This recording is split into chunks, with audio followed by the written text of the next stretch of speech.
जानी टीवी देखने वाले सभी मुअज़्ज़ज़ दोस्तों को मेरी तरफ से अस्सलाम वालेकुम। दोस्तों, आज बात होगी पाकिस्तान की, आज बात होगी अपने सवात की, बात होगी आबशारों की, झीलों की, खूबसूरत बागात की। आज बात होगी सरसब्ज़े से घिरी हुई उस वादी की जिसे मशरिक़ का स्विट्ज़रलैंड भी कहा जाता है। बेशक वादी सवात का इस दुनिया में कोई सानी नहीं है। आज की इस वीडियो को देखकर यकीनन आपको सवात के मुतालिक बहुत ज़्यादा मालूमात मिलेंगी। इस वीडियो को देखने से पहले आज मैं आपको अपना चैनल सब्सक्राइब करने का भी नहीं कहूँगा, लेकिन मैं आपसे सिर्फ इतना कहूँगा कि अगर आपको वीडियो पसंद आए तो इस वीडियो को आपने लाइक लाजमी करना है। तो बढ़ते हैं वादी सवात की तरफ। दोस्तों, सबसे पहले तो आपको ये जान लेना चाहिए कि इस पूरी वादी या इस पूरे ज़िले में जिसका नाम सवात है में ऐसा कोई शहर, कस्बा या गांव मौजूद नहीं है जिसका नाम सवात हो। ज़िला सवात का मरकज़ी शहर सैदू शरीफ है, जबकि सबसे बड़ा कारोबारी शहर मिंगोरा है। सैदू शरीफ और मिंगोरा शहर दोनों एक साथ मिले हुए हैं। सवात, जिसके शुमाल में खैबर पख्तूनख्वा का सबसे बड़ा ज़िला चित्राल है, जनूब में ज़िला बोनीर है, मशरिक़ में ज़िला शांगला और मगरिब में ज़िला दीर और मालाकंड एजेंसी के इलाके आते हैं। 5337 मरबा किलोमीटर रकबे के साथ सवात को खैबर पख्तूनख्वा के 35 अजला में से 5वां बड़ा ज़िला माना जाता है। 2017 की एक रिपोर्ट के मुताबिक इस पूरे ज़िले की आबादी 23,09,570 अफराद के करीब थी और इस ज़िले को KPK का तीसरा बड़ा आबादी वाला ज़िला माना गया था।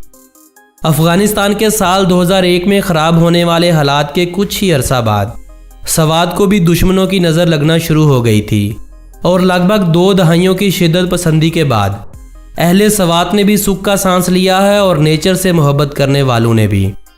सवात का इकलौता एयरपोर्ट सैदू शरीफ एयरपोर्ट है, जिसे साल 2004 में बंद कर दिया गया था। इस एयरपोर्ट को रवां साल यानी ठीक 17 साल बाद दोबारा खोल दिया गया है। वज़ीर आला खैबर पख्तूनख्वा का ताल्लुक़ सवात से होने की वजह है या वज़ीर मवासलात का ताल्लुक़ सवात से होने की वजह है, हमने अपने पिछले 3 साला टूर्स पर वादी सवात से खूबसूरत रोड और किसी जगह पर नहीं देखे। ज़िला सवात को सेंट्रल एशिया की तारीख़ में इल्म बशरियात और आसार कदीमा के लिए मशहूर माना जाता है। बुद्धमत तहज़ीब व तमद्दन के ज़माने में इस इलाके को बहुत ज़्यादा शोहरत हासिल थी। इस इलाके को माजी में औदियाना यानी बाग के नाम से पुकारा जाता रहा है। मैं पिछले 3 सालों में 3 बार सवात जा चुका हूँ। वहाँ के लोगों के बारे में मेरे जब भी जहन में ख्याल आता है तो 3 लफ्ज़ याद आते हैं: मेहनती, तरक्की याफ्ता और मेहमान नवाज। दोस्तों, दुनिया के हसीन तरीन खित्तों में अपना शुमार करवाने वाला ये इलाका इस्लामाबाद से शुमाल मशरक़ की जानब महज 254 किलोमीटर के फासले पर मौजूद है, जबकि सूबाई दारुल हुकूमत पेशावर से इसकी दूरी 170 किलोमीटर बनती है।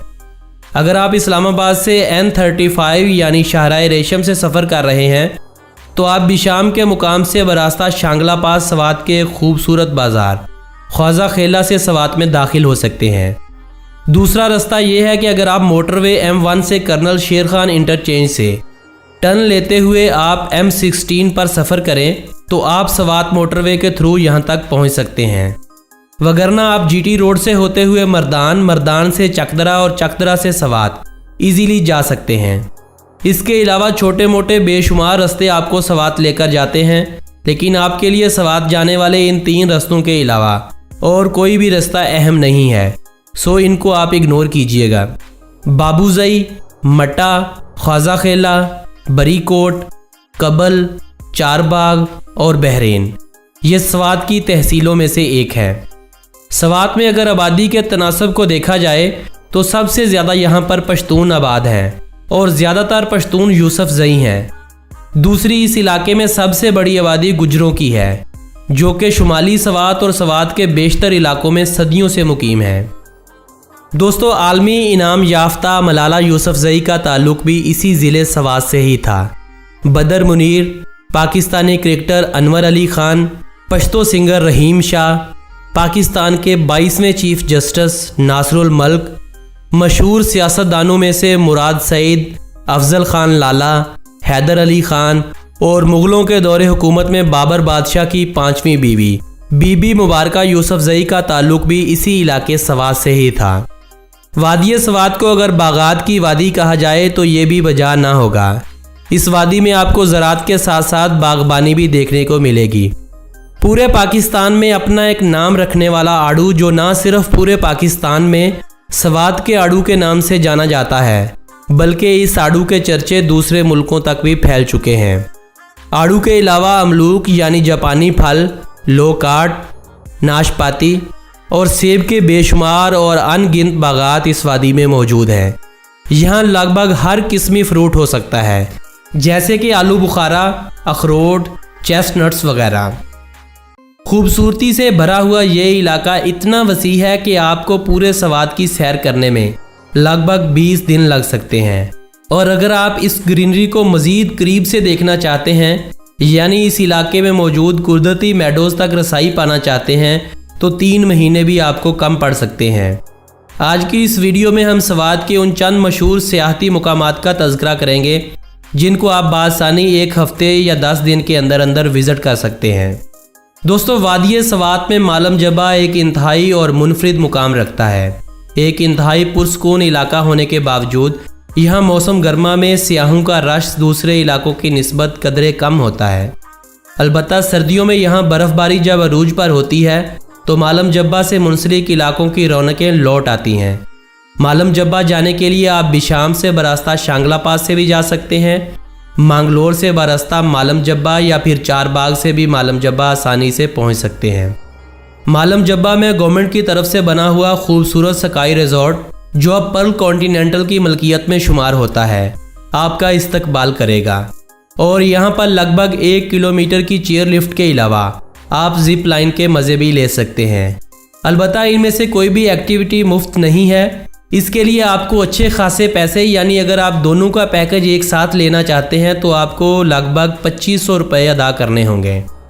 मालम जब्बा में आप पीसी होटल के महंगे कमरों के अलावा 1000-1500 में नेचर के बिल्कुल पहलू में बने होटल्स में भी क़याम कर सकते हैं। मालम जब्बा के अलावा सवात में आप मटा से प्योचार वैली का सफ़र भी कर सकते हैं और आप वादी सवात की सबसे बड़ी और ख़ूबसूरत वाटरफॉल जोरोगो का सफ़र भी कर सकते हैं, जो कि लगभग हर किस्मी गाड़ी पर आसानी से हो जाता है। लेकिन फिर भी मेरी रिकमेंडेशन में 4x4 और मोटर बाइक सबसे ऊपर रहेंगी।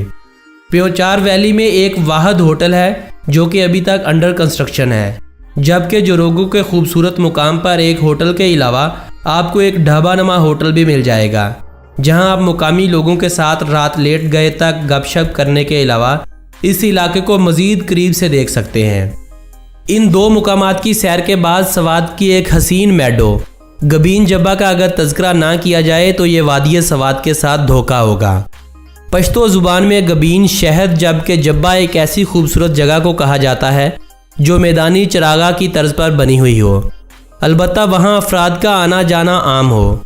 अगर आप मिंगोरा से बरास्ता मदियन कालाम की तरफ जा रहे हैं तो आप फतेहपुर के मुकाम से टर्न लेते हुए गबीन जब्बा आसानी से जा सकते हैं। एक पुख्ता और नई तामीर होने वाली सड़क से गुजरते हुए ऐसा महसूस होता है जैसे ये इलाका पाकिस्तान का नहीं किसी पराए मुल्क का हिस्सा हो। यहाँ पर खूबसूरती को लोगों ने अभी तक छुआ भी नहीं है।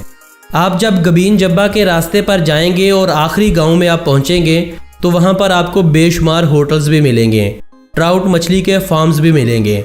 और मज़े की बात यह है कि आप बाइक, 4x4 या घुड़सवारी के ज़रिए आगे जो गबीन जब्बा का सफ़र है आसानी से कर सकते हैं। अगर इनमें से एक चीज़ तक भी आपकी रसाई मुमकिन नहीं है तो आप हाइकिंग करते हुए इस सफ़र को 1 से 2 घंटों में आसानी से तय कर सकते हैं। गबीन जब्बा में जिस जगह गवर्नमेंट की तरफ से पोर्ट्स बनाए गए हैं वहाँ तो जंगल और पानी के अलावा कुछ खास नहीं है, क्योंकि अगर केपी के गवर्नमेंट वही पोर्ट्स असल गबीन जब्बा यानी मेडोज़ पर बनाती तो इस इलाके की खूबसूरती में मज़ीद इजाफा हो जाता। दोस्तों, गबीन जब्बा की सैर के बाद आप वापस फतेहपुर आकर मदियन बाज़ार का रुख कर सकते हैं। मदियन से आप बहरीन भी जा सकते हैं या फिर कालाम शहर का। ये तीनों बाज़ार माजी से आज तक सयाहों की तवज्जो का ख़ास मरकज़ रहे हैं। इन तीनों शहरों में रौनक के पीछे जो हाथ है वो उन सरमायाकारों का है जिन्होंने करोड़ों रुपए की इस इलाके में इन्वेस्टमेंट कर रखी है। आपको आम से ख़ास तक हर किस्मी होटल आसानी से मिल सकता है और तीनों शहरों के साथ गुजरता दरियाए सवात, दूसरी तरफ लहलहाते सरसब्ज जंगलात, ऊंचे ऊंचे पहाड़ इंसान को अंदर से मोह लेते हैं। अगर आप इस रास्ते पर होते हुए कलाम शहर तक पहुंच जाते हैं और देसान मेडोज़ नहीं जाते तो नाइंसाफ़ी खुद के साथ करेंगे, हमारे साथ नहीं। अगर ये नाइंसाफ़ी सयाहत के और ख़ुद के साथ कर बैठे हैं तो ओशू फॉरेस्ट जाइए। वहाँ से आप बारास्ता पलोगा, महोडन लेक, सैफुल्ला लेक तक पहुँच सकते हैं। ये दोनों लेक्स एक दूसरे के करीब हैं और एक दिन के सफ़र पर वाक़या हैं। आप इन झीलों की सैर के बाद वापस कलाम शहर भी आ सकते हैं, महोडन पर भी रुक सकते हैं या ओशू में कायम किसी अच्छे होटल को अपना ठिकाना बना सकते हैं। अगली सुबह आप ओशू से अतरोड गांव जा सकते हैं। कलाम शहर से अतरोड गांव तक रास्ता अभी ज़ेरे तामीर है, जगह जगह पर कंस्ट्रक्शन का काम जारी है। बावजूद इसके आप आसानी से अतरोड गांव तक जा सकते हैं। अतरोड गांव से आगे 3 रास्ते निकलते हैं। एक रास्ता बाजार के बीचों बीच में से आपको कंडोल लेक की तरफ लेकर जाता है, जहां तक सिर्फ 4x4 और बाइक से जाते हैं। ये सफ़र एक दिन में आप आसानी से करते हुए वापस अतरोड गांव तक आ सकते हैं। अगर आपको कहीं रास्ते में देर भी हो जाती है तो मुकामी लोगों से रात गुजारने की दरख्वास्त कीजिएगा। आपको मेरा वीडियो के शुरू में लिया गया लफ्ज़ मेहमान नवाजी याद आएगा। अतरोड गांव से निकलने वाला दूसरा रास्ता आपको सवात के आखिरी लेकिन बेहद खूबसूरत गांव गबराल लेकर जाता है। यहाँ से आप खड़खड़ी लेक भी जा सकते हैं और शाही बाग भी। दोनों पॉइंट बहुत ही खूबसूरत हैं और मज़े की बात यह है कि इस रास्ते पर बसने वाले लोग इनसे भी ज़्यादा खूबसूरत हैं, जो आपको चाय पिए बगैर आगे जाने ही नहीं देते। इन दोनों झीलों के रास्तों में साथ साथ बहता पानी और साथ का मंजर इंतहाई खूबसूरत होता है। शहरी ज़िंदगी से थके हुए लोगों का मन ऐसे करता है कि ऐसी ही किसी जगह पर अपना एक घर बना लिया जाए, जहां पर ना तो कोई परेशानी हो और ना मोबाइल के सिग्नल आए। बस ये कुदरती हुस्न हो, टाइम हो और मछली पकड़ने के लिए ज़रूरी चीज़ें हों, तो आप ना सिर्फ इंजॉय कर सकेंगे बल्कि ट्राउट जैसी लजीज और नायाब मछली के जायके को भी महसूस कर सकेंगे। हफ्ते भर के इस टूर को अगर आप मज़ीद खूबसूरत बनाना चाहते हैं तो अतरोड गांव से निकलने वाले तीसरे रास्ते से होते हुए आप दश्ते लैला जा सकते हैं। ये एक अनएक्सप्लोर मेडोज़ है जहां तक बहुत ही कम इंसानी कदमों की चाप पहुंची है। चूँकि दश्ते लैला जाने के लिए आपको बरास्ता कुमराट से जाना होता है, तो अगर आप अपने इस टूर को मज़ीद लंबा और ख़ूबसूरत बनाना चाहते हैं तो आप इसी रास्ते से अपर दीर में कुमराट के अलावा बेशुमार खूबसूरत मुकामात का विज़िट कर सकते हैं। लेकिन अगर दश्ते लैला आपकी ये आखिरी मंजिल है तो आप बाड़गोई पास से वापस इसी रास्ते से सवात से वापसी का सफ़र कर सकते हैं। दोस्तों, हमारा मुल्क पाकिस्तान दुनिया में एक मुनफरिद मुकाम रखता है। अगर सिंध में तपते सहरा हैं तो गिलगित के लैंडस्केप आपको चौंका देते हैं। अगर आप बलूचिस्तान के खुश्क लेकिन मादनियात से बड़े हुए पहाड़ देख चुके हैं तो मालाकान डिवीज़न में हरे भरे इलाके ही आपकी आखिरी मंजिल होने चाहिए। बजाय इसके हम दूसरे मुल्कों का सफ़र करें, पहले इस खूबसूरती को अपने मुल्क में तो देख लें और यहाँ के लोगों को तो करीब से देख लें। आप सब जानते हैं कि पिछले 1.5 साल से जानी टीवी पे मैं गैर हाजिर रहा हूँ। इस अरसे के दौरान मैंने पाकिस्तान के शुमाली इलाका जात का कई बार विज़िट किया, जिसकी तफसीली वीडियोज़ मैं अपने दूसरे चैनल ट्रैवल विद नबील पर मुसलसल अपलोड कर रहा हूँ। अगर आप मेरा वो चैनल देखेंगे तो इस वीडियो में जिन खूबसूरत मुकामात का तज़किरा किया गया है सबकी वीडियोज़ आपको वहाँ तफसीली मिलेंगी और मैं उम्मीद करता हूँ कि आपको वो वीडियो पसंद भी आएंगी। नए चैनल का लिंक आपको वीडियो की डिस्क्रिप्शन में भी मिल जाएगा या आप यूट्यूब पर ट्रैवल विद नबील लिखकर सर्च भी कर सकते हैं। आज की ये वीडियो अगर आप दोस्तों को पसंद आई हो तो इस वीडियो को लाइक कीजिएगा, कमेंट कीजिएगा, बतलाइएगा कि अगली वीडियो पाकिस्तान के कौन से शहर या कौन से इलाके पर बनाई जाए, ताकि हम जल्द से जल्द वो वीडियो बनाकर आप लोगों तक पहुंचा सकें। अगली वीडियो तक अपने इस दोस्त मोहम्मद नबील को दीजिएगा इजाज़त। अल्लाह निगहबान।